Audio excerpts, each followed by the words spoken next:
Hello students, I Dr. Anuradha More, Assistant Professor, Department of Pharmaceutics, Progressive Education Society's Modern College of Pharmacy, Nigdi, Pune, welcome you all in today's lecture, Methods of Liquefaction of Gases. Students, the general behavior of gases with the decrease of temperature and increase of pressure is well explained by the Andrews isotherm for carbon dioxide. According to that, if the gas is cooled below its critical temperature and then subjected to the adequate pressure, it gets liquefies. There are various methods employed for the liquefaction of gases depending upon the technique used to attain low temperature. The three important methods are: first, Faraday's method, in which cooling is done with the freezing mixture. Second, Lind's method, in which a compressed gas is released at a narrow jet, which is a Joule-Thomson effect. Third method, Claude's method, in which a gas is allowed to do mechanical work. We will see these methods in detail one by one. First method, Faraday's method for liquefaction of gases. In year 1823, the scientist Faraday used a freezing mixture of ice with various salts for external cooling of gases. In freezing mixture, the melting of ice and dissolution of salt both are the endothermic process. Therefore, the temperature decreases.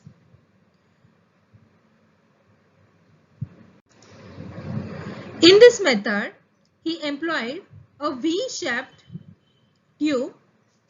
At the one arm of the tube, the reaction mixture is kept, through which the gases are going to come out, and that is going to reach to the next arm of the tube, which is in contact with the freezing mixture. As the temperature get lowered, the gases get liquefied. Faraday successfully liquefy the various gases like sulfur dioxide, carbon dioxide, nitrous oxide, chlorine by using this method. Second method, Lind's method for liquefaction of gases. In year 1895, the scientist Linds used Joule-Thomson effect as the basis for liquefaction of gases. Now, what is Joule-Thomson effect? As per the Joule-Thomson effect, when a compressed gas is allowed to expand into vacuum or a region of low pressure, it produces intense cooling. Now, why this intense cooling occurs? In a compressed gas, the molecules are very close and the attraction between them are appreciable. As the gas expands, the molecule move apart. In doing so, the intermolecular attraction must be overcome.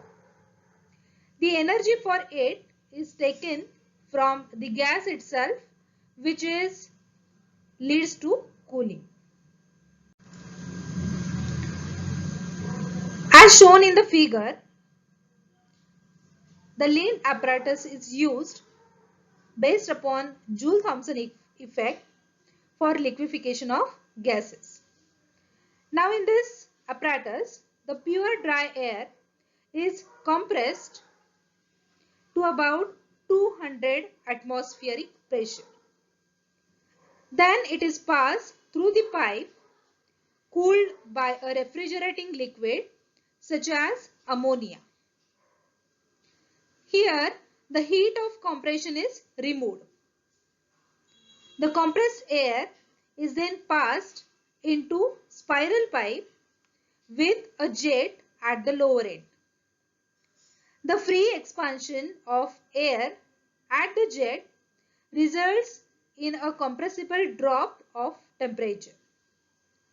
The cool air, which is now at about 1 atmospheric pressure, pass up to the expansion chamber.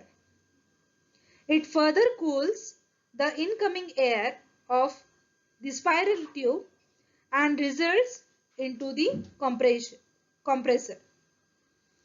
By repeating the process of compression and expansion, a temperature low enough to liquefy air is reached.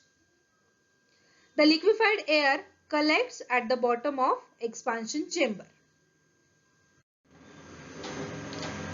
Third method, Claude's method for liquefaction of gases. This method for liquefaction of gases is more efficient as compared to the Lind's method. Here, cooling is produced by free expansion of compressed gas, but additionally, the gas is made to do work by driving an engine. The energy for it comes from the gas itself, which causes cooling. Thus, in the Claude's method, the gas is cooled not only by overcoming the intermolecular forces, as which we have seen in case of Joule-Thomson effect, but also by performing work. That's why it causes more cooling as compared to Lind's method. Here in this diagram, it indicates Claude's apparatus for liquefaction of air. In Claude's method, the pure dry air is compressed to about 200 atmospheric pressure. It is laid through the tube cooled by refrigerating liquid to remove any heat produced during compression. The tube carrying the compressed air then enters the expansion chamber. The tube bifurcates and a part of the air passes through the side tube into the cylinder of an engine.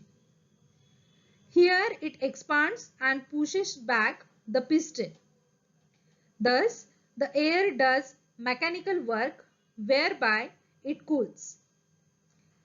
The air then enters the expansion chamber and cools the incoming compressed air through the spiral tube.